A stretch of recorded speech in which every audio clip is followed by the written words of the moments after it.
Hello every one, எல்லோரும் நல்லா இருக்கீங்களா?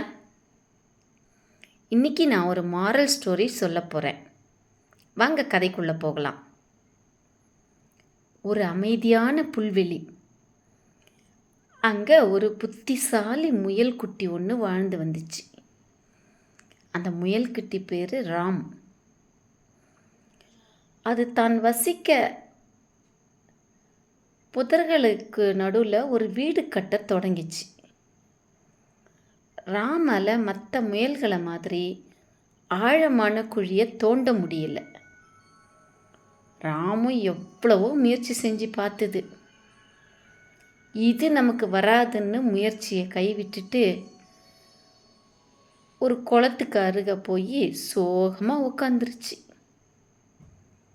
இதை பார்த்த லக்ஷ்மின்னு ஒரு ஆமை தன்னோட கதையை சொல்ல ஆரம்பிச்சுது. இதை பாரு ராம், நானும் சின்ன வயசில் ஒன்றை மாதிரி தான் இருந்தேன். மீனை விட ஃபாஸ்ட்டாக நீச்சல் அடிக்கணும்னு தினமும் ஸ்விம்மிங் ப்ராக்டிஸ் பண்ணினேன். ஆனால் என்னால் வேகமாக நீந்தவே முடியல.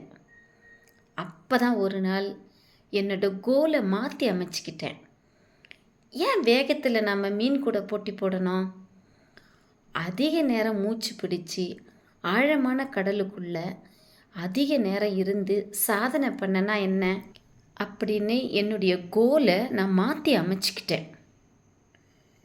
என்னோட போட்டி வேகத்தில் இல்லை, மீன்கிட்ட இல்லாத திறமையை நான் வளர்த்துக்கிட்டேன். இன்னைக்கு என்னோட தனித்திறமையான அதிக நேரம் மூச்சு பிடிச்சி ஆழமான கடலுக்குள்ளே நின்று சாதிச்சவன்னு என்னை மீனை விட பெருமையாக எல்லாரும் பேசுகிறாங்க. போய் மற்ற முயல்களோட போட்டி போடாமல் உனக்குள்ளே இருக்கிற டேலண்ட்டுக்கு ஏற்ற மாதிரி உன்னோட கோலை மாற்றி அமைச்சிக்கோ. வெற்றி நிச்சயம் அப்படின்னு சொல்லி ஆல் தி பெஸ்ட் அப்படின்னு வாழ்த்தி அனுப்பி வச்சுது. ராமும் தன்னோட இடத்துக்கு வந்து ஒரு ஆழமான துளையை வடிவமைக்கணுங்கிற எண்ணத்துக்கு பதிலாக ஒரு அழகான பாதுகாப்பான துளையை வடிவமைக்கணும்னு முடிவு செஞ்சுது. அதற்கான முயற்சிகளை மேற்கொண்டது. கடைசியில் பாதுகாப்பான அழகான வீட்டை வடிவமைச்சதில் இந்த காட்டிலேயே ராம் தான் சிறந்தவர்னு எல்லா முயல்களும் தங்களது வீடுகளை அமைப்பதற்கு ராம் கிட்டேயே வந்து கன்சல்ட் பண்ண வந்துட்டாங்க.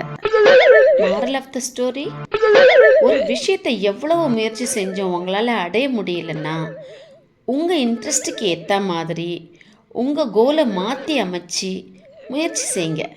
வெற்றி நிச்சயம். All the best. தேங்க்யூ.